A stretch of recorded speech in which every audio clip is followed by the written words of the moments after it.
Geez, what a great way to start a vacation.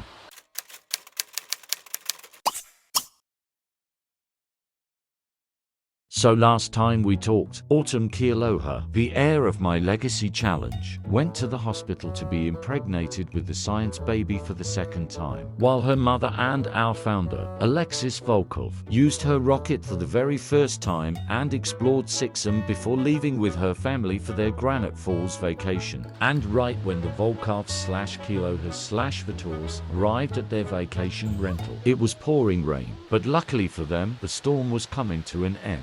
Wow, all the Volkovs/Kealohas/Vitors, plus a kibo and a meshroom, all in one place. This should be interesting. As the storm died down, the family began catching up. Autumn discovering that her niece Nina had aged up to a child. Edward and Hillary were getting to know Mason and Shanna better, and Micah Volkov, who had also aged up recently, was crying. Why are kids always trying to ruin a good time? And why are Hillary and Shanna yelling at each other? Is there something you're not telling me? Edward, Autumn and her niece Nina gained the jokesters' family dynamic. She loved being around these two. It was so bittersweet seeing them get older. She just saw them a few days ago when they were an infant and toddler. She couldn't wait for them to meet their newest cousin, Addison. Why do you need Shanna to make these decisions for you? And why do I have a feeling that Edward and Hillary are about to make another baby on this family trip? Speaking of making babies, Rusty Spoon and her man Zayden only had one thing on their mind right now: sneaking upstairs while the family was too busy to notice. Alexis felt fatigue,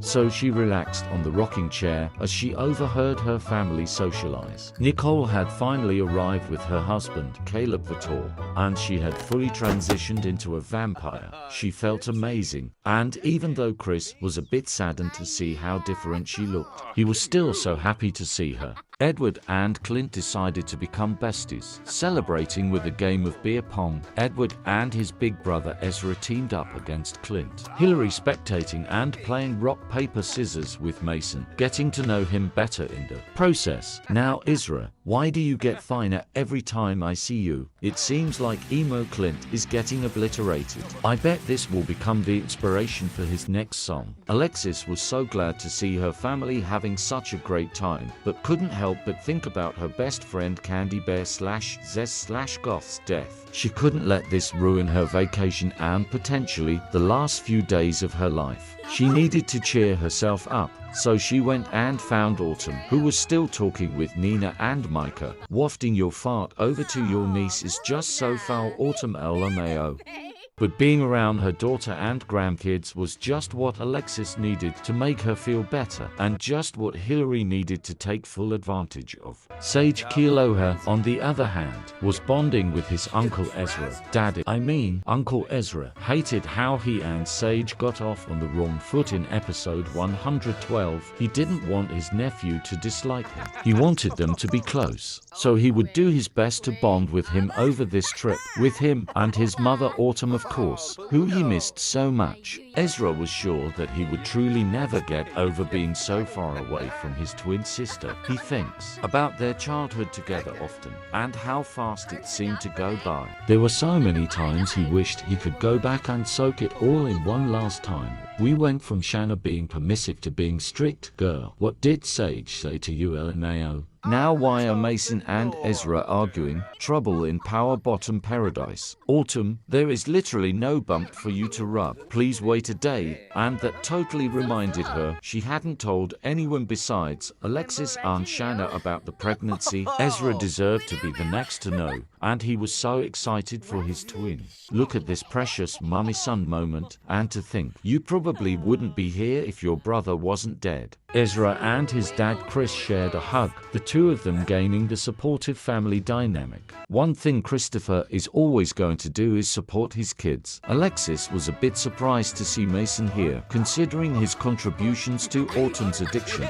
If Alexis were being honest, she didn't know if she approved of Ezra's and Mason's friendship or bromance, or whatever they had going on. She didn't know if he was really trustworthy. Nina Volkov is just like me for real, chilling by herself in her own little world. Aunt Raw Meat and Zayden are still going at it in the room right next to Nina. Girl, please don't tell me you're listening to them while his daughter was going to Pound Town. Christopher, as the alpha wolf, got started grilling up a feast for his whole family, consisting of chicken skewers, burgers, and gumbo, and called everyone outside to eat.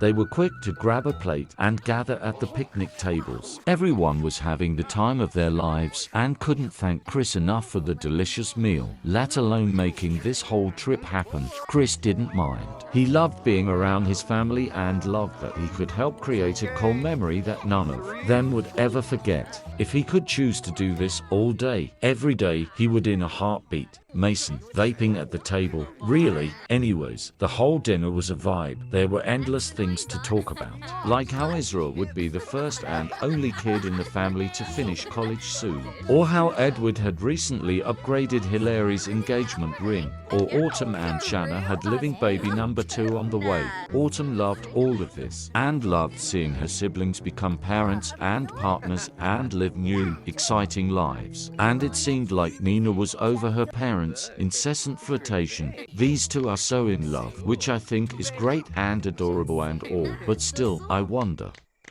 how on earth did he bag her? Oh, now you two are done. When the food is ready, yeah, I bet you really need to get those energy levels up. Anyways, the family was having a great time, and the chatter didn't stop once dinner was over. They talked and danced and laughed well into the night as the moon rose higher and higher into the sky. There were no bedtimes, no homework, no responsibilities, just good, old-fashioned family bonding, and they wouldn't have it any other way, though eventually, some of them grew tired, saying goodnight to the rest of the family before heading off to bed. Pregnant Autumn and her little family included. But before heading to bed, Shanna managed to level up as a spellcaster, becoming a master spellcaster, and you know what that means. Shanna was finally at the level where she could bring Jacob Volkov back from the dead. All she needed now was to buy the Dedethify tome and learn the spell. That would be her priority right after this vacation. It wasn't long until everyone in the house was sound asleep,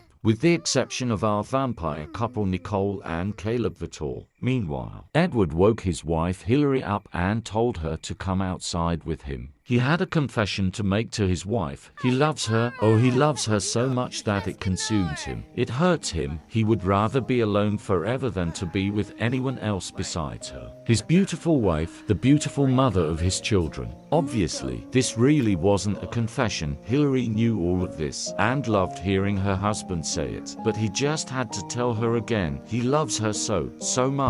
And the best decision he could have ever made was getting down on one knee and proposing to her. He wanted to renew his vows to her now. He wanted Hillary to know that the best day of his life was when they first got married, and he was so lucky to have found her when he was so young. He will continue doing whatever it takes to keep her happy and do whatever it takes to be the best father to Nina and Micah as possible. He lives, walks, and breathes for them, and he won't stop loving Hillary until he takes his very last breath.